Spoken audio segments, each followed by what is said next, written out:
YouTubers, Mike Martins here, Mike Martins channel, just babysitting today. Happy Sunday to everybody out there.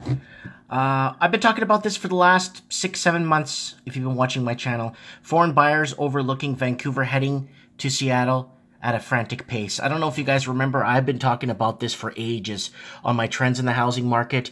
I talk about Seattle all the time, where they've been making brochures in Chinese and foreign languages, Mandarin, Chinese, and Cantonese, for investors to come down. A lot of the real estate agents in Vancouver went down to work with their Seattle counterparts down in the south to bring to southern part, south of Vancouver, to bring their expertise and their clients to.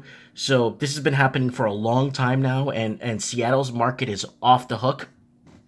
So is Portland's, and so is even Tacoma, right on the border. Believe it or not, Tacoma to me is like Buffalo. You know what I'm saying? But anyways, let me know what you guys think.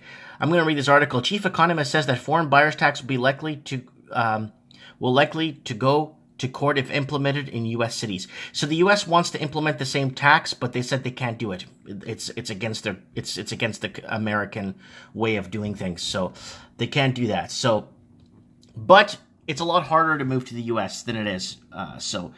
In the U.S., it's a lot tougher to get citizenship. So Seattle hasn't historically been known as a hotbed for foreign investment, but real estate expert says that home sales here have been a dramatic shift upwards since Vancouver brought in a foreign buyer's tax. Sorry, guys, this is really I gotta really zoom this in here. It's really hard to read. And remember, I told you after the new buyer's tax, a lot of the realtors went down south. They got a lot of brochures published in foreign languages. They would fly in people, put them up in hotels, show them around, sell them 20, 30 properties, and that's how it worked. You know what I'm saying? A lot of people who were looking into Vancouver are automatically looking further south now to Seattle, said Matthew Gardner, chief economist with Windermere Real Estate in Seattle. There's no question. There's a knock-on effect given your tax situation relative to foreign buyers. Frantic is the best way to put it. So not frantic, frantic. Seattle is one of the fastest growing real estate markets in the country, Gardner said. More than 1,000 people are moving there each week, and a majority leaving California, where the home prices are around record highs. Remember, if you watch Trends in the Housing Market every Wednesday, you will know what I'm talking about. I go live with open lines. He said that all the sales to foreign buyers, half are to people from Asia. The recent influx of foreign buyers has become a hot topic among residents as the impacts of growth and change are felt. Sorry guys, I could barely see this through my phone. I call it the Loch Ness Monster or Bigfoot of real estate, said Roger Valdez, director of Smart Growth Seattle and Land Use Advocacy Group.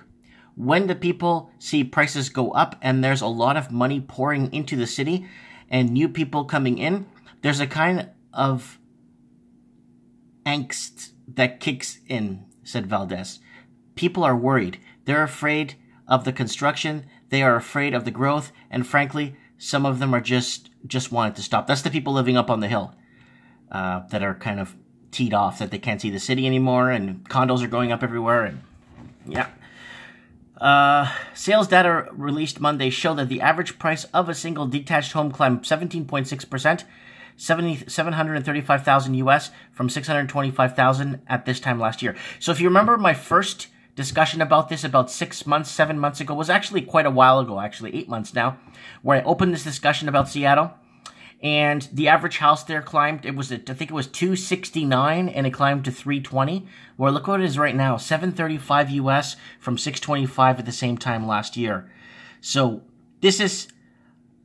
we were looking at, if you remember the article I was reading and what we were doing, we were going on MLS.com, and we were looking at houses for like $220, $230 in the area, $300. Those houses have ballooned right now. By comparison, the Real Estate Board of Vancouver released now numbers in September that showed the benchmark price for a detached home in Metro Vancouver is $1.617 million.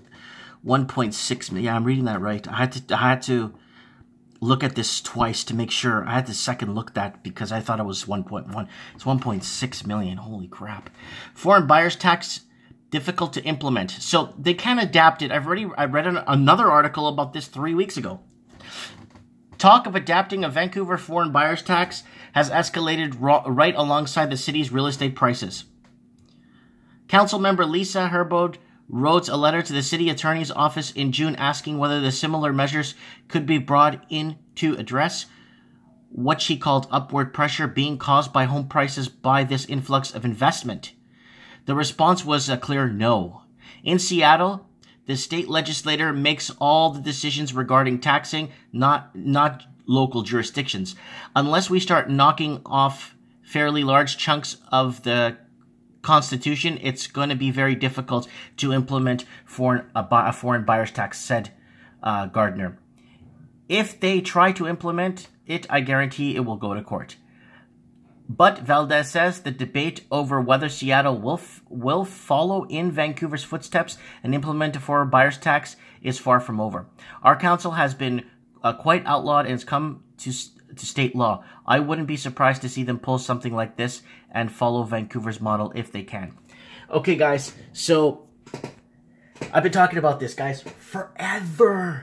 Yeah, I've been talking about this for like almost a year now, since that foreign tax was put in. I'm pretty sure a lot of you guys follow me on trends in the housing market back then, and when I'm talking about Seattle and what's been going on, guys, and with these brochures being made, flying in investors, giving them a place to stay, man, it's been really bad. Seattle, Tacoma, Portland, the whole coast, California coast, right from all the way from the top, all the way down to San Diego. If you can't implement some sort of protection to protect the American proper and let investors come in and take over the market, goodbye, West Coast. And I'm not saying this to try and be smirky about it or try and be condescending. It's because no one's putting measures into place to protect their own people.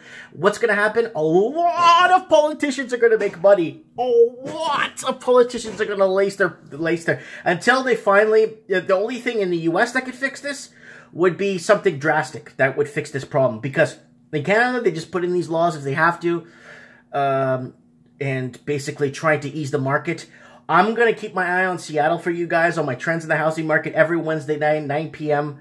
Pacific time. Join me live, and we will talk about what's happening. And I've been talking about the Seattle thing for ages, since the tax went in. Since the tax went in last year in Vancouver, the foreign buyers tax. It's gonna be really hard, especially with the hotspot for Amazon and Microsoft and Google and all these guys there. People are going to have to start training in by train 2-3 hours a day to get to work and 2-3 hours to get home. That's how bad it's going to get. Anyways, guys, let me know what you guys think. Comment below. Thanks for watching. Don't forget to hit the subscribe button. Bye.